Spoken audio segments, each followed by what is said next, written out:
Hey everyone, this is it. This is it, the official beginning of Season 3 of Cosmic Crit. Welcome back, Crittermanders, and an extra welcome for those of you out there listening to the podcast for the first time here in this season. My name is Patrick, and I'm the GM on the show. We are playing the Starfinder role-playing game here, and joining me in playing this game that we love so much, week in and week out, are my 5 friends and your players. So please join me in welcoming them back to the podcast. We're switching up the introduction order this year once again. So while you all are stationed around the same digital table, I'll be announcing you in a different order, which means to my right is the podcast star and gaming supernova personified herself. Welcome to Season 3, Rebecca. Thank you. It's great to be here. Yeah, you're first in the lineup. Don't make me regret that decision. Across the table from her, someone that she thinks is pretty okay. We like him too. Why, it's Drew. Hello. Hi, Drew. To my immediate right, audio auteur, all the way from the sunny state of Oregon, it's Tyler. Tyler, how are you doing? I wanted to be last again this season. No, you are the personification of the middle child. So I think that's right where we're putting you, in the middle. Across from the table from him, we've got one of our favorite players here. Gaming is his middle name. It's our good friend, Jabert Gaming Kennedy. Hey, Jabert. That's who I am. Hello, Patrick. I'm ready to be back. Been a long time without the pew-pew. It's weird that you changed your middle name to Gaming. Well, we respect your decision. I mean, you know, when you do as much pro strat gaming as I do, you got to make your middle name reflect it. And so I just bumped Jabert up to the first name. And then now I'm, so it's all good. Your first name used to be Gaming, so that's interesting. Right, exactly. I changed my first name to Jabert. I was Albert Gaming Kennedy, and now I'm just Jabert Gaming Kennedy.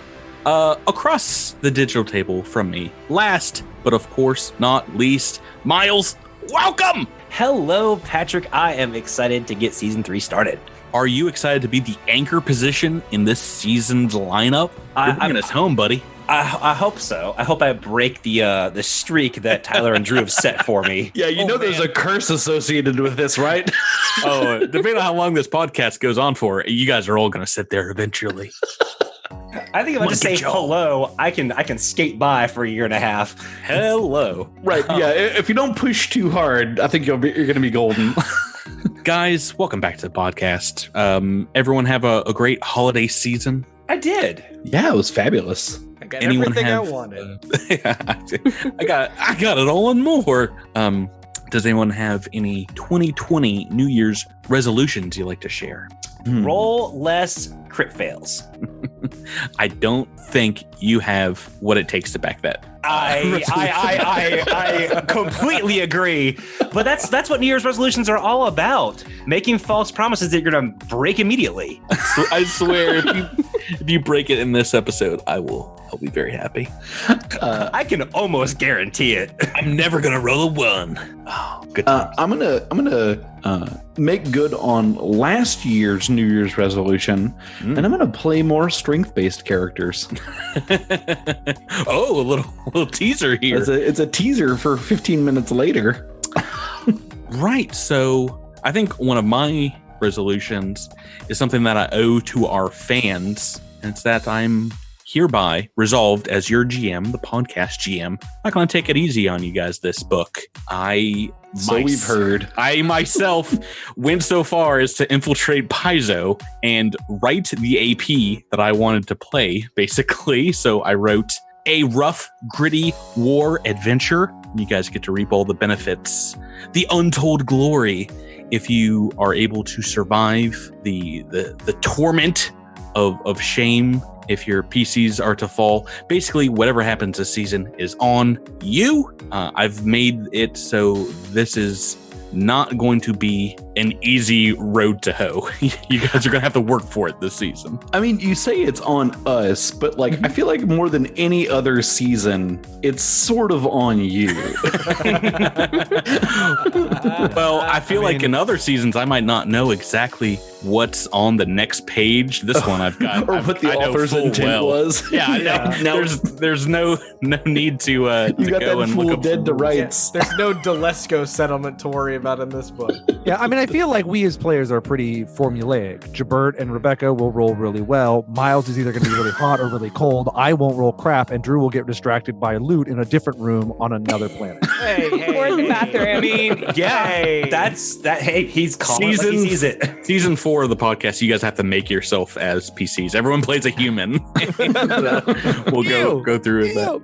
Well, with all that being said, are you guys excited for season 3? Yeah. Very much. It's a return to form for Tyler, so I'm stoked. I'm going to leave that stupid dex-based techie crap behind. We're going full bore bazookas. Well, talking about your character, Tyler, and everyone's characters, we have been actively talking about this season for more than 6 months. So this is coming out in January, but we've been talking about it longer than that. I feel like as soon as I started writing this AP over a year ago, we were talking about, we're going to have to play this. I can't tell you exactly what it is yet, but it's going to be a fun one. But yeah, just the nature of how this podcast works in order to get the art ordered up and write up your guys' backstories and kind of integrate them into a story. You finalized a lot of these characters months ago, like September, when we had a challenge for our fans to guess what you guys were going to play, your races and classes. But yeah, since then you've developed your themes, your archetypes. You've gotten new rules from the Character Operations Manual, the COM that came out last year. And decisions were made, and the end result is happening right now. Episode 0 of this season, where we're finally going to meet this season's cast of characters. Woo! Yeah, woo indeed. I don't know about you, but honestly, this is one of my favorite episodes of each season now, mainly because it's a lot of additional writing by me, using your characters' backstories and kind of make up an introduction. So we've had a bar fight, we've had a high-speed car chase, like a cinematic sections to start us off in seasons 1 and 2 respectively. And this season's going to be a little bit more of a character study. I wanted to introduce each of your characters in their own way. So are you guys excited for that? Yeah. Yeah, very much. I mean, we've been talking for a while here. Without any further ado, I think I'm going to have to do it. This is it. This is the start of Season 3 of Cosmic Crit, Attack of the Swarm, Book 1, entitled Fate of the Fifth. And who's the author of that one? It's written by, how do I pronounce this? I don't want to get it wrong. Patrick Brannon. Sounds like a real jerk, if you ask me. Let's find out. A real smart and handsome jerk. Especially in the first two, yeah. Smart and good looking and always right. Episode commencing in 3, 2, 1. Episode initiated.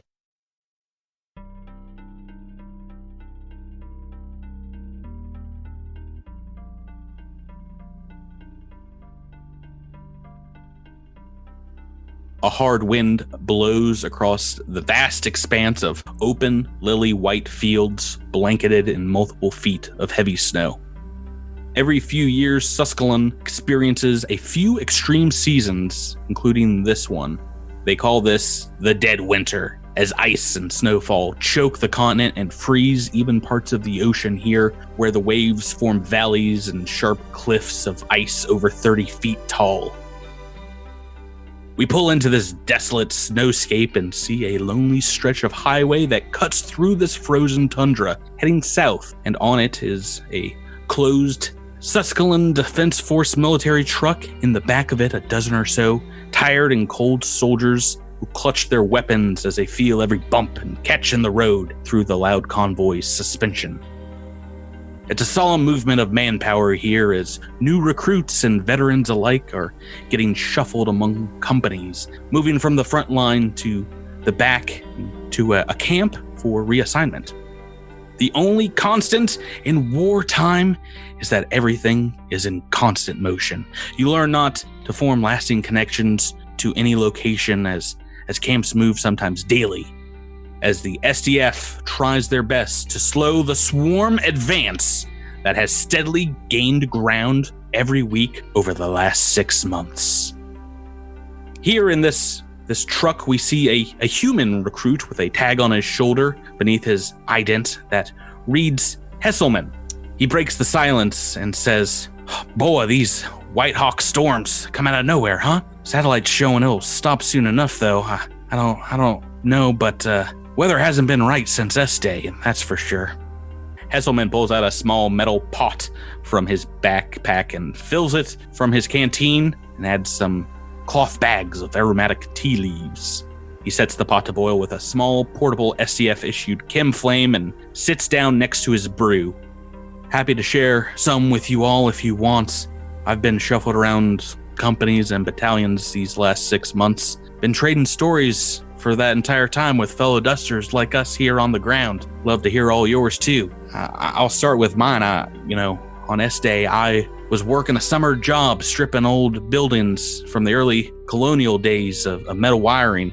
Just a freelance gig, A couple hours outside of Junlin City, north of Brenoa, and when I heard the sirens, I went outside and I looked up to the northeast and I spied the swarm fleet breaking orbit. It looked like what looks like a dark cloud at first. Just hundreds of ships of all sizes, components, they call them. About an hour or so later, it looked like all hell had broken loose at the Stone Sea. Mount Clondo looked like a hornet's nest, and it sounded like thunder in the distance. Well, anyway, I knew what was happening, and I hightailed it out of there, and I joined the SDF that week. Figured only good bug's a dead bug, present company excluded, of course."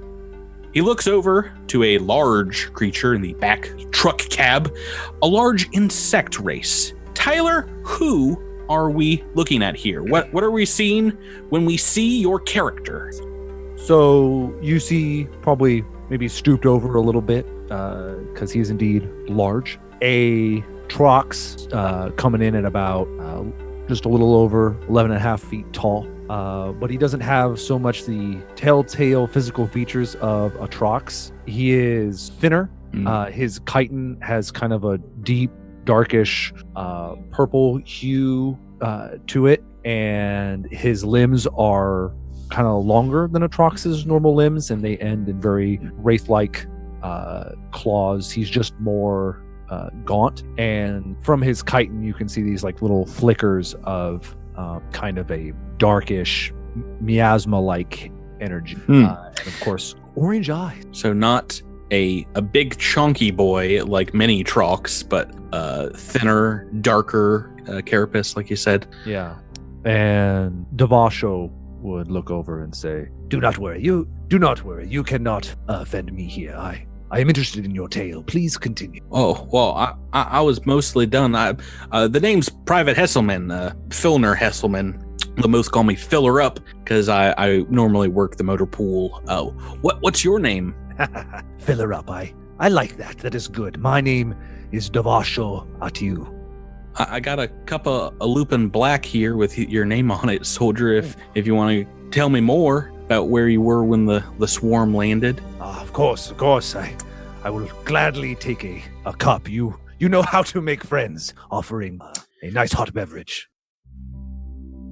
Devasho's story starts out in space. You see a private pleasure ship docking with a large space station floating over Suskillon's sister planet of Voltranius. And here we see a much healthier, a bulkier, indeed a chunkier version of Devasho in a sleek-looking set of armor, walking through the station's hallways in front of a Kalo colony leader who goes by the name of Shako Nadal, who is working on like a kind of a floating workstation that moves with him as you guys walk down this corridor.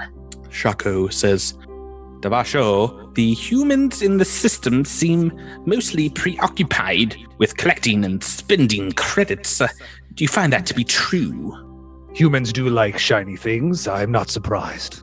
A Skalo that are setting up the underwater city-state here on Otranus. We just want to be free to experience our lives. There are too many laws, too many restrictions in the pact. I think that here we will thrive.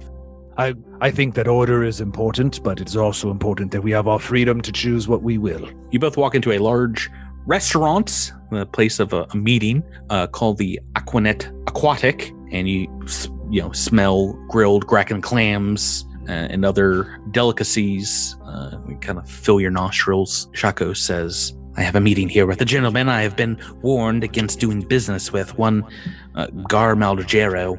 As a warm-blooded type, I wouldn't think that this human could possibly be so slimy, but apparently he has ties to the organized crime families back on Suskillon. Anyway, keep your guard up and tell me, well, I know we have worked together for some time. Tell me if your people, the Trox, well, what is it that motivates you? Trox are mostly motivated by peace, by sharing of culture and ideas and cooperative living. Do you have family units, or are they larger groups? My family unit is a very large group. It is not uncommon for Trox families to be quite large, although mine is still, I think, larger than the average. I apologize for prying. Do you have family then? Is that overstepping my bounds? No, of course not. I see us as both colleagues and friends. I'm always happy to discuss my family. I do love them dearly, and talking about them brings me great happiness. As you're about to extrapolate or talk a great deal, just then as you're about to go into that, a dark, slicked back-haired human with unnaturally tanned skin walks up to your table, himself trailed by two shearing guards who are open-carrying, peace-bonded rifles. And this human says, "Oh, Marinadal, pleasure to finally meet your acquaintance. Name's Gar Maldegero. I trust you've not been waiting too long. I know the owner of this place. We're going to get the works here tonight, I tell you. Do you Kalo eat fish types? I hope so, because this place has got a 10-tail special that's going to knock your socks off. You Kalo wear socks? Anyway, let's order. We'll get down to business. I got a fleet of luxury ships that are going to make your toes curl. Water treated so they can dive under the ocean too. Unbelievable deals here as well. Forget about it. As these two get to business, you're kind of like shooed away, and you can walk away from the table and kind of stand right outside Devasho across from these two guards who give you a curt nod as well as a quick visual pat down. Eye one another up as professionals. All of a sudden, there's a sense of urgency, like a little bit of tension in the station as a moment later, a few security personnel are seen running down an adjoining corridor. A moment later, you hear someone shouting in the back of the restaurants, your senses kind of like sparking up. And suddenly, several holographic projectors are turned on around the station in this restaurant, and you see the same thing on every channel. The words in bright holographic letters read, Suskillon under attack. There's a chirp on your comms unit, and you have a vocal message from your husband. Devasho would immediately click it on. Davy, we just got word from the council. They detected an enemy fleet inbound to the north here on Suskillon. I'm suspending my mission meeting and getting back to the kids ASAP. I am unsure if Ultranus is safe or not, and I don't know if you'll get this message, but I don't know what's happening here. Who would want to invade us? Anyway, return this message and, well, get back as soon as you can. Stay safe, my love. The message cuts off as we leave Devasho here, impotent millions of miles away, unable to do anything at the start of the swarm invasion. And we return 6 months later into the future, into this SDF troop carrier, as the Trox finishes their story, begins drinking some tea.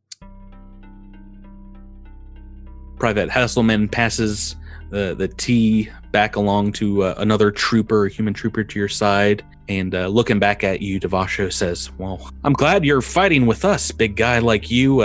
Reports our swarm got components the size of houses out there, waiting to attack en masse. I'm glad I am here as well, and don't you worry. Anything the size of a house, leave to me. I'll take care of it.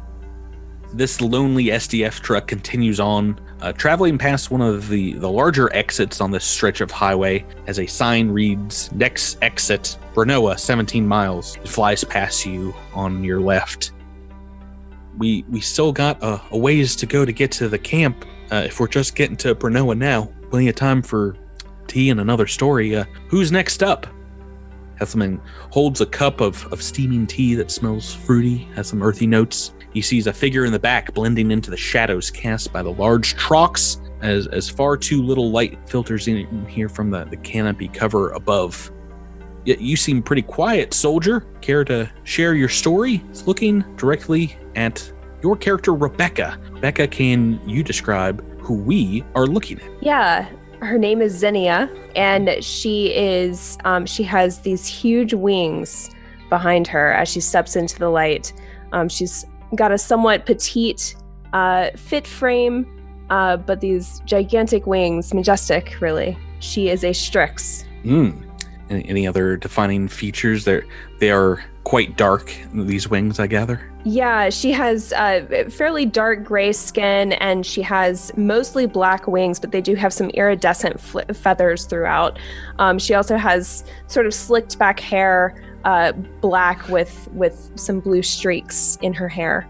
Strix are kind of like if humans evolved from ape, then they are humanoids that kind of evolved from like an avian creature, maybe some kind of like owl. Is that right? Yes, exactly. And she has rather sharp facial features as a result, and just kind of bird-like, but no beak. Very humanoid. No beak. She has a nose. trying to describe what a Strix is for folks that have never seen them. So if you're coming out of the shadows, Private Hesselman will say, what was your name, Ms.? And he hands you the tea. It's Xenia. And where was it you were when the swarm hit the beaches? And your story is going to transport us from this SDF cab hundreds of miles away inside the Halcyon Laboratories in Rio City. And mind you, 6 months ago, we were here on the west side of the continent. We see another whole ocean out the lab's windows. And we see stark white lab coats and tiled rooms as people work here. Dozens of sequencers, data pads clutter the tables. In this work area, we see a Strix woman, a lab smock that kind of ties around your waist, and another scientist kind of walking over to you, a human woman in a long skirt, white jacket. This is a fellow scientist working out of the same lab on a different project. Her name is Lorja Guller, and we see her saying, "Did you even go home last night? You're still in the same getup as yesterday, Xenia." Yeah, I found a place to rest my eyes for a few minutes. Well, I'm not telling you how to spend your free time, but the BBRC stipend isn't enough to have me here when I could be home watching Eoxian Primetime or the latest space flicks, what have you. I'm pretty obsessed with Vesk rom-coms, lots of biting in their mating rituals. Anyway, what is it that you were working on that's so interesting? Oh, it's so fascinating. You have no idea. I'm studying all of these animal structures and hierarchy collapses, and studying how these different groups of animals evolve and then subsequently become extinct. It's just fascinating work. Well, I can't tell if you are being facetious or not, but it is 1,000,000 times more interesting what I'm working on. I'm working on the agricultural grants of enhancing sorghum yields and sizes. Apparently, they can get them growing twice as high in the labs around the packed sun. I told them about this system's light being different, yada yada, but the parent corporation doesn't want answers. They want dollar signs. Am I right? Yeah, but I mean, it's the work. I mean, it means something, you know? I just love it. It's so great. She kind of like nods along as she turns on a small screen on her desk and works while talking to you loudly from across the room. Where was it you studied again? Where was it that you got your degree? At Zesh University? Zesh, isn't that a swarm planet now? Lorja asks very timidly as her tone kind of takes on a sad tone. She watches the screen in front of her. She follows it quickly by, "Oh my God," and lets out a loud gasp. Kind of leaves the room in a hurry. As you get up and look at her screen, Xenia, you see images of a swarm invasion fleet. But they are not on your former alma mater's planet. This is happening here on Suskillon now. And you did enough typing of that splinter of the hive mind to know that this is likely part of the same bug armada that might have invaded Ilum Chuva, your alma mater's planet, the previous year. And now they're here, almost as if they're following you. Looking down at the carnage playing across every single channel on this media player, what are Xenia's thoughts about this? I mean, I think that this is very scary for her. I mean, it was a close call before. She had just left when Ilum Chuva was taken over. I think her first instinct, honestly, is to go in and look up whatever research she has in her files on the swarm and this strain of the swarm. Anything she has that she can try to figure out why they're here. What should she do? Nature but of your her work. research is her. That's her default. Yeah, well, changing the the name at the top of the paper you're publishing currently to maybe reflect more current affairs happening here on Suskillon. We flash back to the SDF convoy. The snow-dusted vehicle continues to trundle down this pothole-pitted roadway, and Private Hesselman hands out another cup of tea, and with it introduces himself to a heavily armored private in the back. I didn't get your name. Mine's Hesselman. Nice to meet you. Do your kind drink tea? I don't want to sound like some backwater hick, but, well, I ain't seen anyone like you before. Drew, what do we see when we look at your character? What's Private Hesselman seeing? Private Hesselman is seeing a relatively tall but still medium build, robotic-looking suit of armor. Walking suit of armor. Of course, featuring the Moji Face 7.0, so that it can express itself in however it deems fit. You can make a dookie face if you want it. Yes. The LEDs are way better than the last version. So yeah, didn't come with eyebrows before too, so you got all kinds of expressive. So you've got like an LED face, and are you a robot? Something like that. Are you just big old walking mech here joining the army? He got conscripted, so this is where he is as we join. And what is your character's name? My designation is Echo 75 Angel Niner Niner Rifle 632. Oh, that's long. I'm gonna call you Echo 7. That is acceptable. Good, thank you. Echo's story starts months earlier. We see in amidst a ocean of wheat and crops, a small farmhouse. The harvest has not yet come to Suskillon 6 months ago, and there's still some weeks of growing before the fall when thousands of robotic drone tractors literally changed the surface of this entire region. From Brnoa on the east coast to Rio City is just a sea of golden waves, and it was one of the short, wet summers, and accordingly has had some of the most impressive crop yields since Suskillon was settled hundreds and hundreds of years ago. Here we see a lone figure standing in the fields, large scythe on his back, and a small travel biotester. We see this figure, a farmer of some type, lift this heavy scythe, wielded as if it were just another part of its reflective body, and with a flick of its wrists and a section of the wheat, a whole bunch of the stalks fall and samples are taken, and the figure stands to face Suskillon's sunlight. We see Echo 7 in full light here, whose metallic hide kind of reflects the light like a star in the ocean of amber. And yeah, you walk back to this small farmhouse, more a shack that the LAA, the Longship Agricultural Alliance Corporation, set up for this mechanical man. Drew, what do we see in Echo 7's home where he's living out here? Not too much. It's fairly modest. There's a few tools lying around, a few farming implements, and a few books, a few comic books, a few other potentially entertaining things. I mean, it's just Echo 7 out in this kind of like with miles of crops around them. What do they do to pass the time? There is a lot of infosphere, a lot of solitary looking online at what's going on internally, and cataloging everything on Space Netflix and Spaces on Prime. Eoxian Primetime, yeah. Eoxian Primetime. There's the new Versite Plus streaming service that just came out. It's only 7 credits a month, so it's really affordable. I hear Orange is the New Green is very good. Oh boy. You're only here for a short while that day before you head on back out, but in that time you get a call on your integrated comm unit that is like in your head from LAA Distribution Center located in Linmari, maybe 100 or so miles away.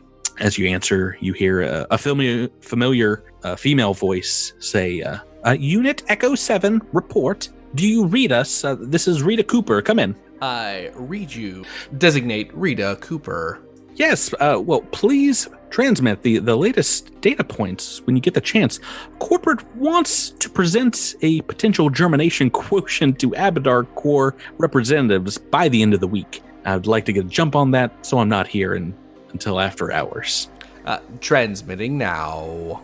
Oh, wow, thank you. I didn't know if you would have that ready yet. Unit Echo 7, without your tireless work in that sector, well, we'd have to pay 2 or 3 people to do your job. You really are helping my bottom line in our quarterly... Her voice trails off and comes back a moment later and says, my God, I might have to call you back. Turn on SNN, Unit Echo 7. Goodbye.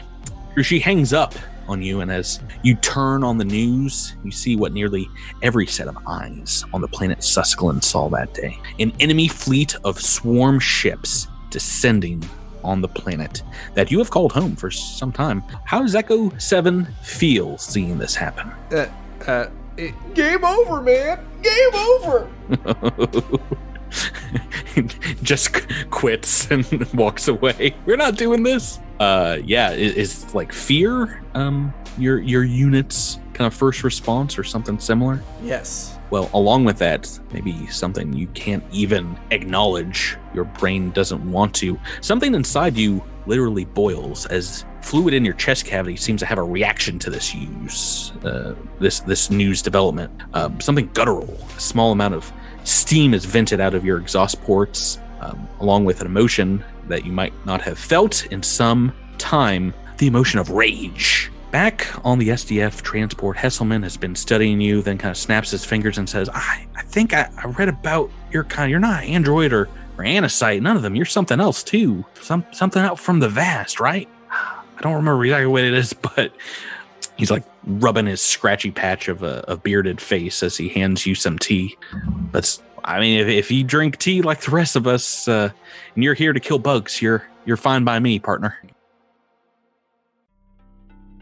The back of this military truck is silent once more as the wind whips across the barren fields. Just 4 months ago, those fields would have been thick with the automated combine, kind of harvesting wheat, sorghum, and other agricultural crops that Echo 7 looked over. Once again, another cup of tea is poured, and this time is handed to another humanoid at the back of the cab, looking out over this desolate landscape.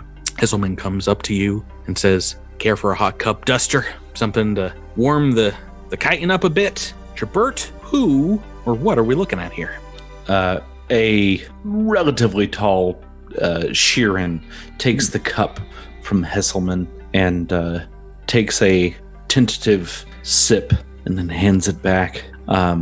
This creature is sort of has a blue chitin and sort of an orange compound eye, and wears sort of a heavyish sort of armor with lots of gouges on it. Looks like it's seen some action, and responds, "Thank you for the gesture. That is good." What's your name, Duster? Name's Trest. Folks call me Preach. You're welcome to call me either. Man of the cloth, I'm gathering. So to speak, yes. And sort of pulls their longsword and begins sort of sharpening it across their armor, sort of across the thigh. Says, I'm a man of the cloth of sorts, I guess you could say. Hesselman kind of like backs up with the cup of tea in their hand as Trest kind of stares off in the distance, 1,000-yard stare, and we move from the truck here to their thoughts back 6 months. Jabert, your character can still hear their voices in their mind. Move, curate! We're sitting ducks in this location. Rally with the rest of the squad on the other side of the ruck formation. Pronto! On the double, Captain. That's Corporal!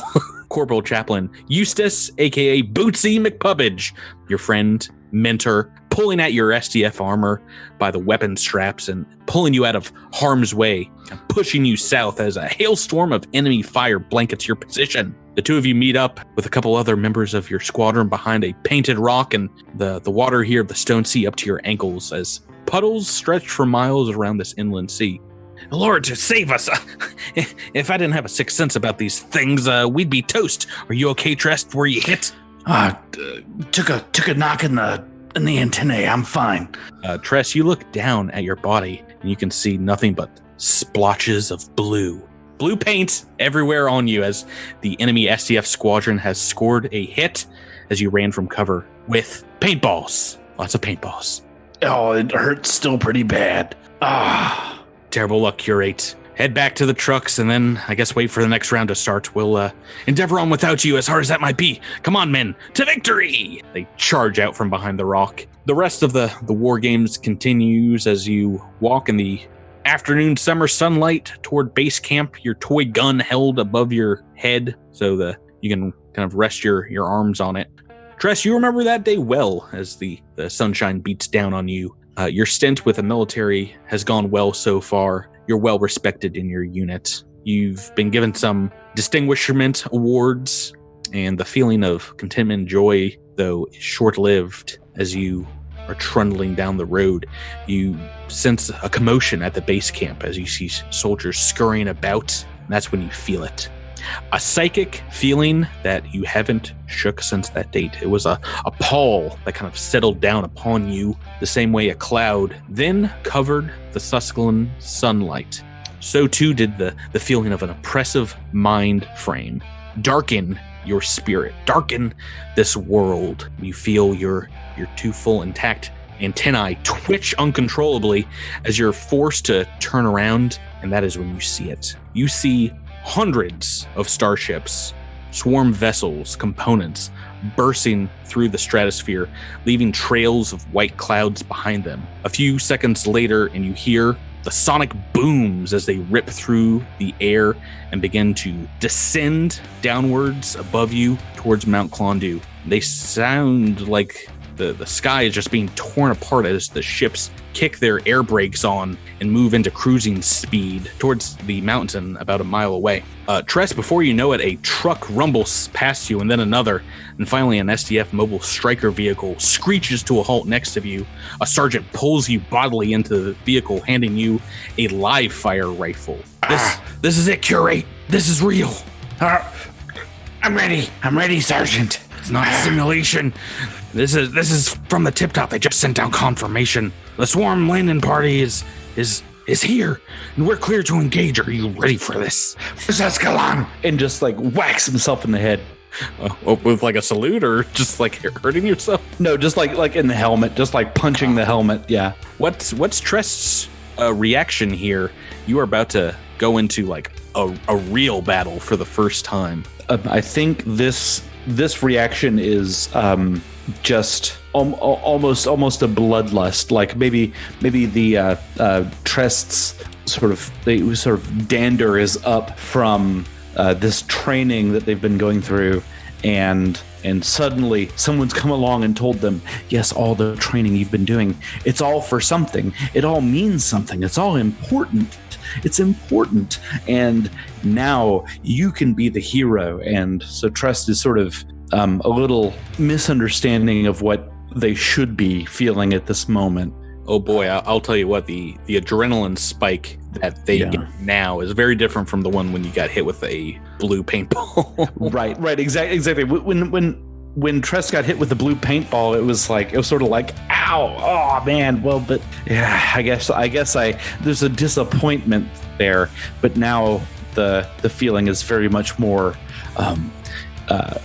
anger and just realization that everything that they've trained for is something to be used now. I feel like we've gotten a lot of anger and fear so far as the responses so far. Seems reasonable. Pretty accurate, yeah. Back on the SCF troop carrier, Hesselman finishes his tea in a long drought and kind of shakes his head and says, "You were there at the Battle of Stone Sea with the 5th? I heard not many dusters were able to make it out of there alive. No, not many did. You must have a guardian angel on that armor you're wearing there. It's nice to meet you all the same.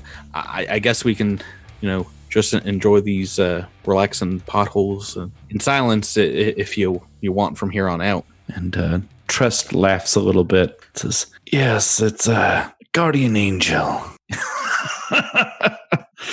An angel.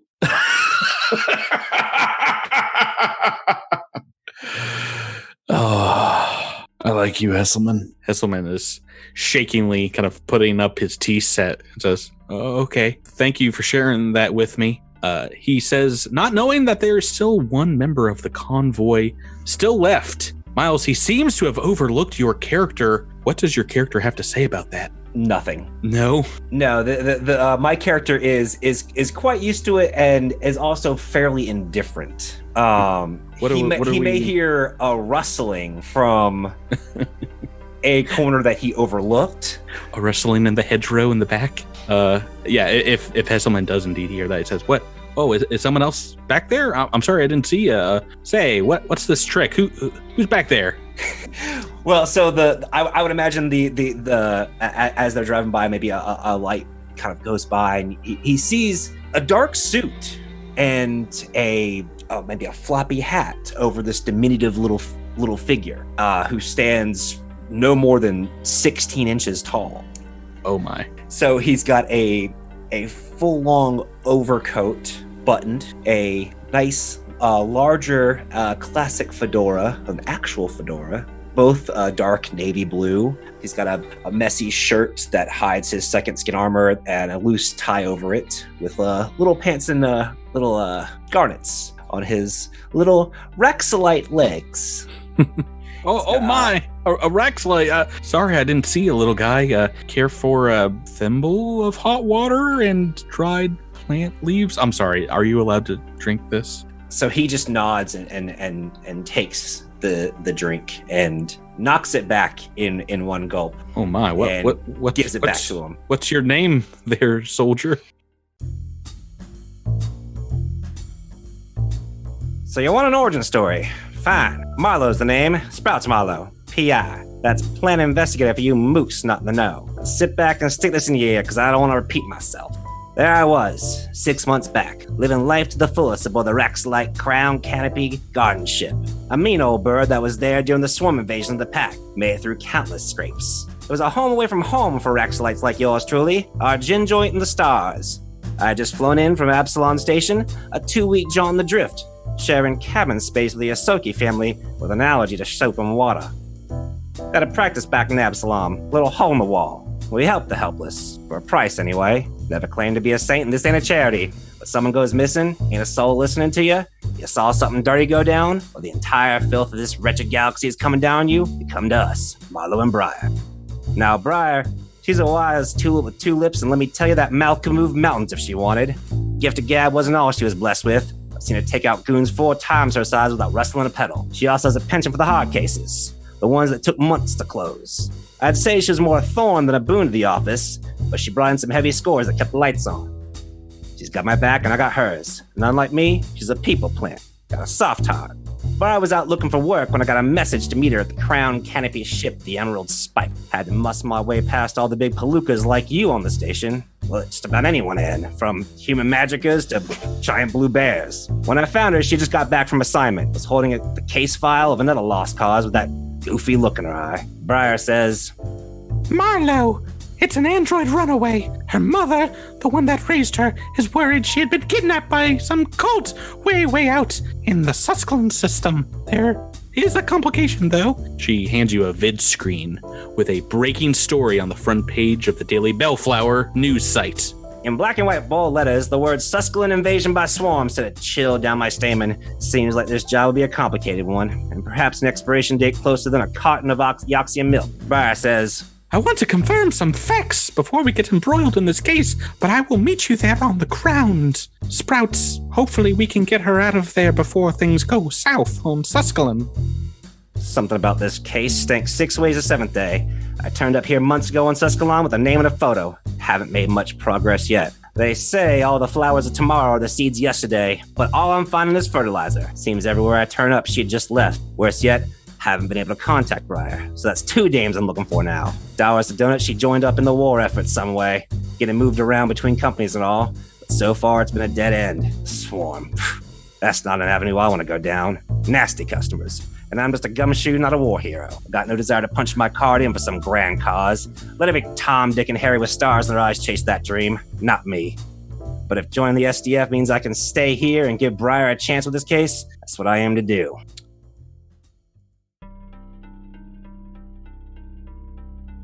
There's a long silence in the back of the STF vehicle as you finish up, and Hesselman kind of takes the cup back from you and says, "Okay, what was that? What was that? I mean, welcome.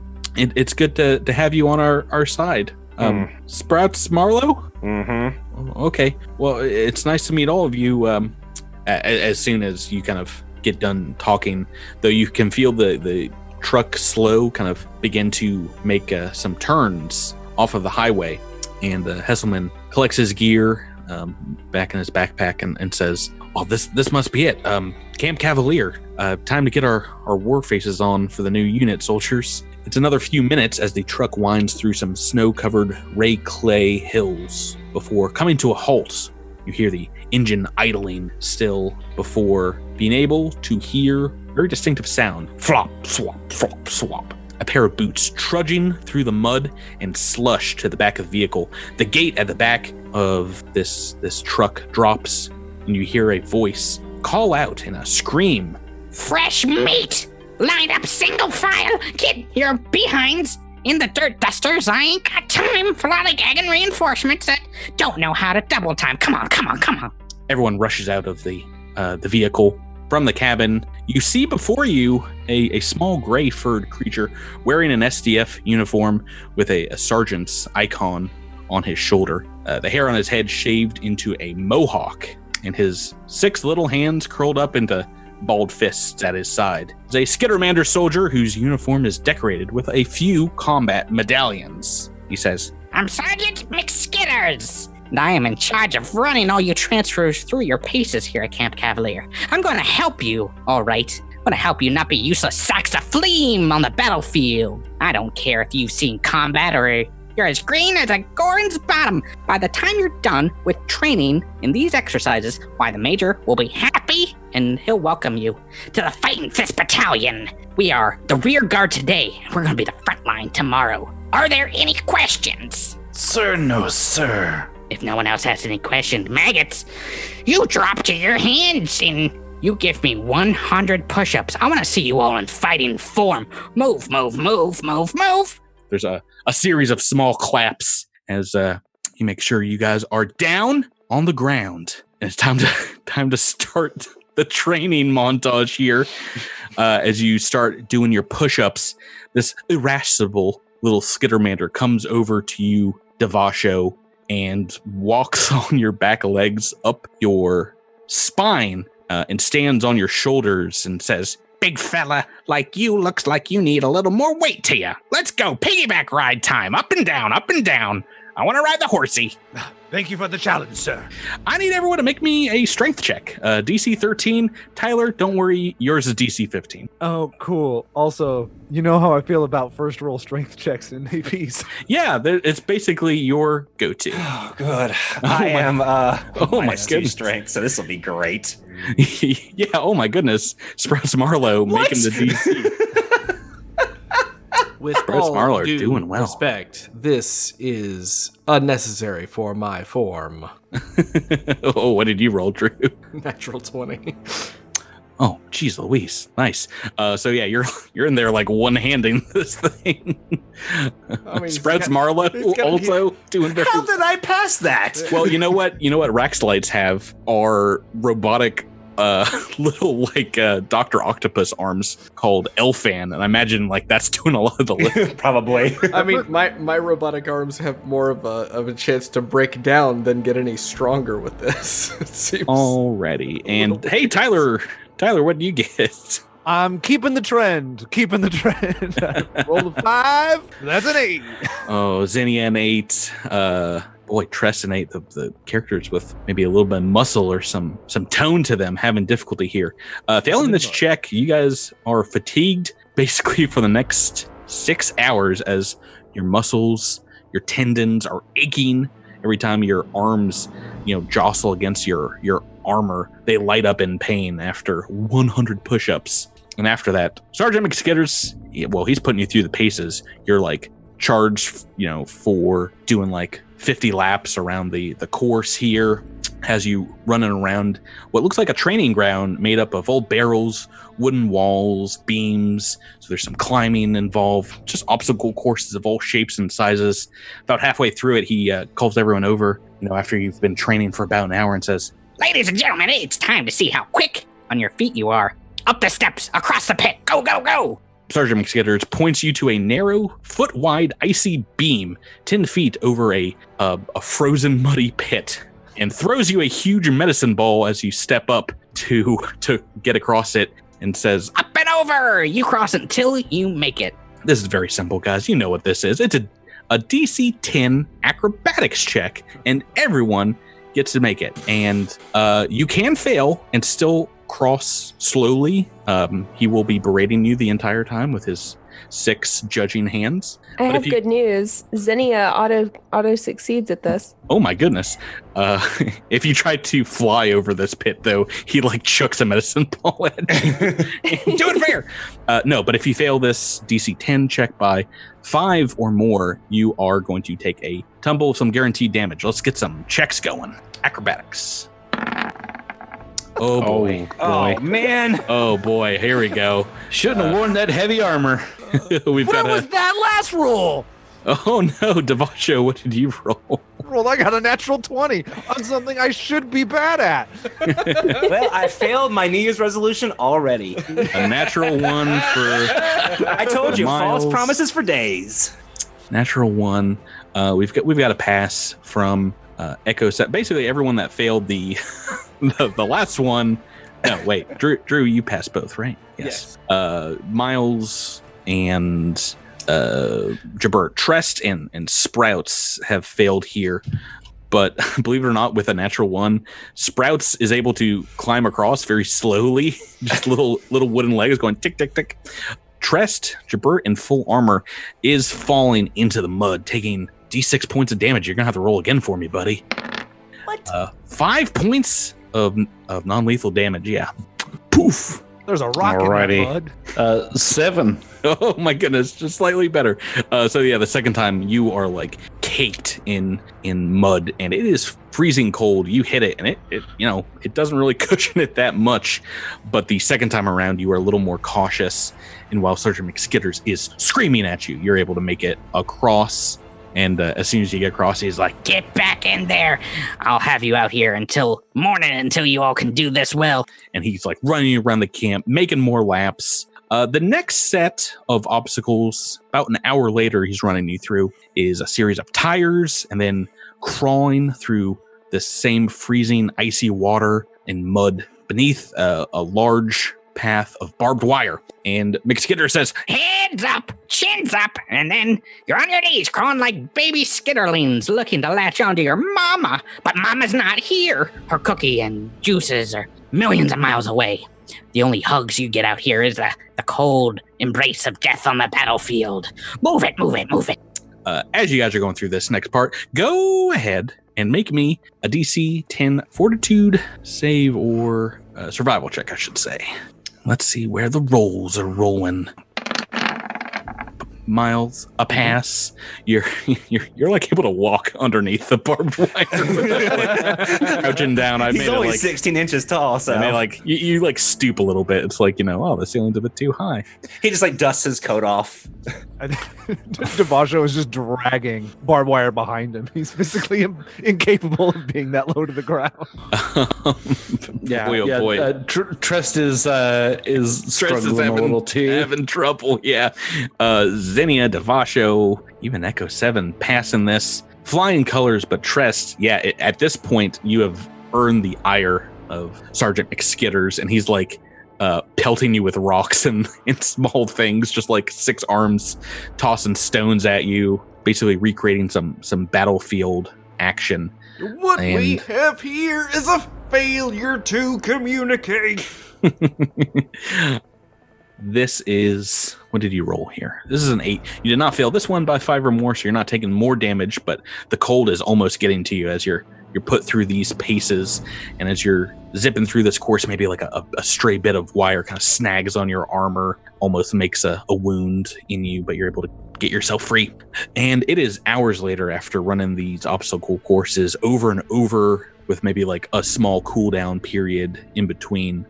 During one of these cooldown periods, where Sergeant McScares is having you run around the track, you don't know how long this demonic little Skittermander is going to keep you out here, but he calls you in as night falls upon the camp, and kind of points you towards another part of the training facility and says, as you get there, there's warning signs everywhere that says alert, live ammunition, shooting range. And McScares says, all right, every skitter, it's time to buck up or shuck up. I want to see you what you got out here. We got melee practice dummies and target practice. Show me what's going to keep the swarm from making a meal out of you on the battlefield. Is fatigue still in effect?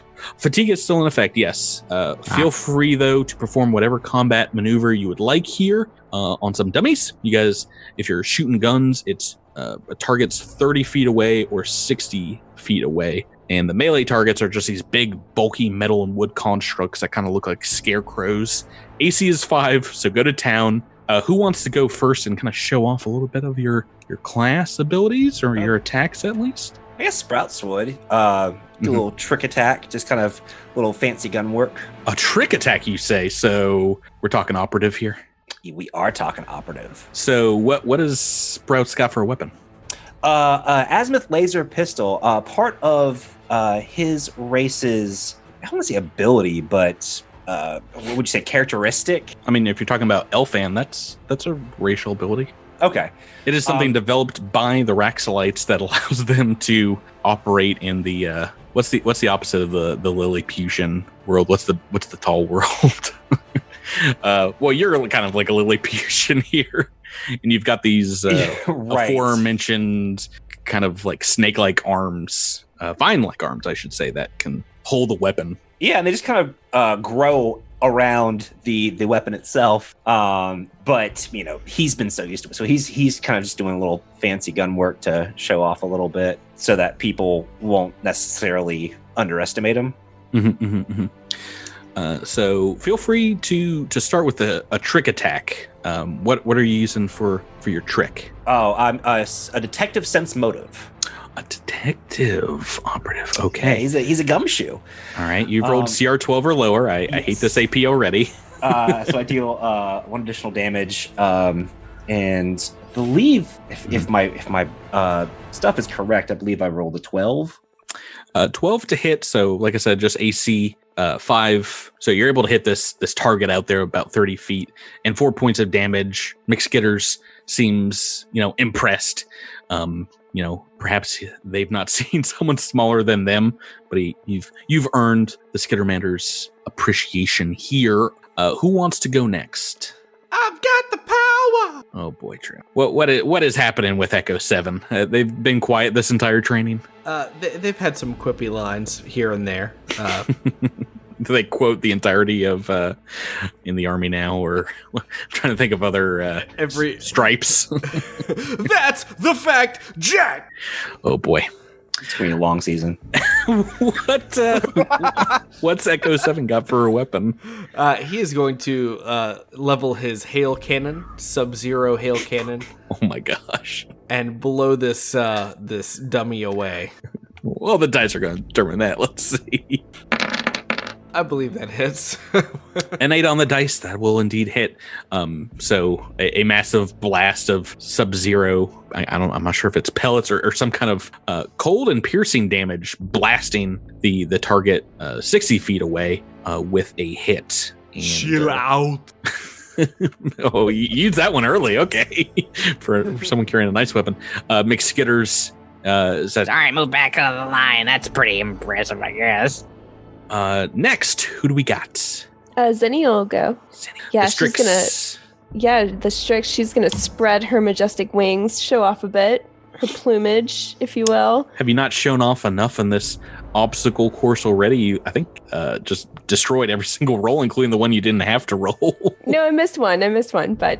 Oh, right. So I am fatigued, but she is going to, just for fun, fly at this dummy and use her tactical baton, but not before using a trick attack. All right, so we got a melee attack happening here.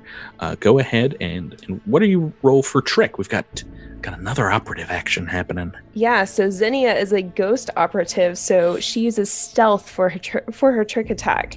It is dark outside now, so you are in some dim light, and I believe that gives Strix a little bit of a bonus there. Is that right? It does, yeah. It gives them +2 in dim and dark light conditions. Well, enjoy this. The rest of the AP is in bright sunlight. I've learned my lesson after this. Let's see the trick attack. Oh my goodness! So it would actually be CR 14 or lower. I'm guessing that. All right, you and Miles. Those are pretty high rolls already, and I will say this is a hit as well. And you're doing what looks like almost the same amount of damage as Miles. Believe it or not. 4 damage. Yeah. Yeah. So you like thwack at this dummy. Maybe the bucket head on it spins around a little bit. Sergeant McSkidder hardly looks impressed and says, I can do that if I had wings. and calls for either Trest or Devasho next. Which of our insect warriors here is stepping up? Trust looks at Devasho and says, after you. You are so kind. I feel like I am warmed up enough. And Devasho steps up to one of the melee dummies, and out from like a crack in his chitin comes this little black mote. And with his right claw, he grabs it, and it just very suddenly bursts into this like 8-foot tall shield. My goodness. And it's built out of, it's almost pure black, except for the edges of it are this ever shifting, changing purple flame. And he just uses it to, he just throws the whole shield into this dummy. Tyler, what crazy class is this? Did you just make this up? I just made it up. I made it up on the spot. And that's, yeah, I mean, I rolled a 17, so it's a 21 to hit the thing, and max damage, 9 damage. What are you playing, Tyler? What class is this? I am playing the ever exciting Solar Shield Solarian. Oh, I've never heard of this before. I'm gonna have to go back and do some reading. Okay, this came out in the comm, right? This came out in character operations alongside the Solar Flare Solarian. These two new solar manifestations. This is way too much damage. Okay, already you've like doubled Rebecca or Miles' damage here on this one hit. Yeah, so his shield does 1d3 damage, but there's some bonuses behind it as well. Excellent. So yeah, you put like a major dent into the side of this melee dummy, and you see McSkidder just like wide-eyed, like, yeah, that'll do it. Trest, you lollygagger, get up here and try to follow that up. Yeah, and so as the thing is sort of like rocking back and forth, Trest sort of like pulls down some magical energy. I guess pulls it up from the earth and imbues it into the sword, and then swings it right at the base of the dummy. Ooh. And chops with a choppy sense with an 18 to hit and also 9 points of damage. Okay. All right. Well, you guys didn't roll any natural ones on these attacks, and I hate you for that. But yeah, after seeing that, Sergeant McSkidder's kind of like eyes you up and down and says, "You look like you've seen combat before. Am I right?" Once or twice. And starts rubbing the wood chips off of their sword. Oh, this is gonna take a while to rub out. Devasho holds out a large fist. Thank you. I'll drag my sword through your fist. And hopefully that won't cut off your fingers. It's a very sharp sword, you see. I don't know. Make an attack roll. Let's see how this goes. No, I thought that was for like a fist bump. Oh, that too. Oh, yes, of course. Oh boy.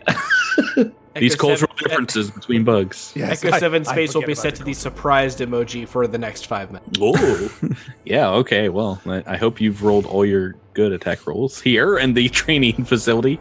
As you guys are done, some of the other new recruits, some transfers are finishing behind you. They're taking shots. You hear gunfire lighting up the night sky. Some of Camp Cavalier's medics come up to you. They'll treat your wounds if you have any, and set to maybe like rubbing some of your shoulders with a balm. Sergeant McSkitters kind of steps up on a large set of boxes and crates, kind of uses as a platform around everyone. Gives you all a speech now that your little mini boot camp is done, and says, Soldiers, I saw a lot of effort out there. I would gladly go into battle with all of you. kind of gives Trest like a little nod, a little wink, and continues and says, This camp is tasked with putting the 5th Battalion back together. We have suffered devastating losses over this campaign so far, and we are creating new units, promoting squadron leaders, and getting ready to take the fight back to the swarm, back to the north, and finally push back their line. There are some cheers from the assembled weary soldiers here, some clapping. I am hard on every soldier that walks through this camp's gates, because I know we gotta be tough to beat back the swarm. I don't want to see BBBS on reports anymore. I want to see SDF victories marked down. That's going to start today. That's going to start with the 5th Battalion. We held them at bay at the battle at Stone Sea. We kept the lines for a week while the rest mounted counter-assaults and evacuated. And we can win more battles if we got the guts to do it. Tomorrow, you all will be called in to form into squads and get your assignments direct from the Major himself. Until then, you sharpen that blade. You get a belly full of chow in the mess hall, and most importantly, get ready, because today you're alive. Tomorrow, you might Be continued. Be continued. Hey! Patrick, you always know how to like under punctuate all those endings. It's really nice. You never see them coming. You never will, guys. That's one way to put it. I don't know. I think your player characters might be ready for what is to come. I don't know if you players are, though. Probably not. After seeing some of these builds, I'm like, okay, they've made some okay character choices here. I've heard some stories about the AP that we're about to endeavor on. Oh, you're not talking to our fans who've already played through it last year, are you? Oh, just a smidgen. Yeah, I'm going to kill somebody. I just hate that we have this awesome art for all of these characters. I don't want it to go to waste by killing them off in one episode. I know if somebody gets killed, it's going to be like a stick figure. Instead, just like oh, here's a stick figure with horns. That means it's something. Hey, listeners, just know that if Patrick kills off all these characters, our Patreon rates are going to go up. It's just going to happen. No, it'll be charged out of your guys' own account. Oh, good. Oh no! Yeah, say this every season, but this season, like I said, it's really in your hands. Your characters are ready, but are you guys ready? Are you ready to make the correct decisions in like battle situations? Not even a little. Nope. This isn't taking out some local gang. Not if it involves like thinking like Patrick Brennan. I'm not prepared for that. I feel like I'm never prepared for that. No one is, and that's one of the best things about Fate of the Fifth. That's the secret. I'm ready for a PB and death. We have another special episode at the beginning of the season. We're going to talk more about your characters. I didn't want to bog down this intro episode too much. That's still to come. But I want to do episode 0 first because I think they just kind of are cool to introduce by themselves. And we got to see a little bit of what you guys can do in battle, what some of your roles are, a little bit of your backstory. If you guys are new to our podcast, we have the characters art up on our website. If you follow us on social media, we're going to have it up there as well as some little background tidbits about them. This is the most excited I've ever been about my character arc. I love it so much. It's pretty perfect. If you guys haven't seen what a plant investigator, a 1.5 foot tall PI plant looks like, well, we've got art for that now. Well, and we should also call out our good friend Seth at Mistaken Potatoes, our dear friend, GM of the Non-Standard Action stream. Oh yeah, we're going to be calling them out all week when we drop this episode. Yeah, for this character. He killed. Follow him at Seth Loves the Last Jedi. He killed it with our season 2 characters for art. Did. But this season 3 just blows what he did for season 2 out of the water. He's killed it every year, but this one, I mean, he just gets better and better, and I love all the way all these characters look so much. They're such a weird group of ding-dongs. I tried to talk you out of all this craziness, but we got a Strix, a Trox, a Sheeran, a Raxolite, and Drew. I don't know what you are, Drew. You're Drew. There's no other way to. I'm unexplainable. But we got great art to explain it away to everyone, and yeah, like that's going to do it for episode 0. This is just a little taste of what you can do to introduce your player characters to one another in this season. I think I actually have a few lines in the AP saying like, oh yeah, put them through basic training if they're new to the game. You guys aren't new to the game, but people might be new listening to us. So we've gone through some basics here. Next week though, we are digging into this adventure path. Like I said, yeah, you guys are going to do well. Your characters will do well. And I hope everyone out there listening right now sticks around for this ride because it's going to be a roller coaster. I'm excited. Oh, boy. You guys did buy healing serums, right? Just like Costco size boxes were. I've just got them lined in my jacket pockets. Oh, did we need those for something or anything at all? Yeah. I actually found a loophole in the rules. I actually have several healing serums already injected into my skin. I just haven't depressed them yet. So they're just ready to go. You've got like dreads of needles sticking out. Ah, so you're a hophead, huh? Oh, boy. This is going to be a weird season. I can already tell. Guys, we're gonna have to wrap it up here. We've gone long. This is maybe our longest episode 0 so far. We gotta save some of it for the rest of the season. Thank you so much for playing with me. Thank you. That's gonna do it for us here, folks. Thanks for listening, and we will see you next week. Good night. Have a good night. Good morning.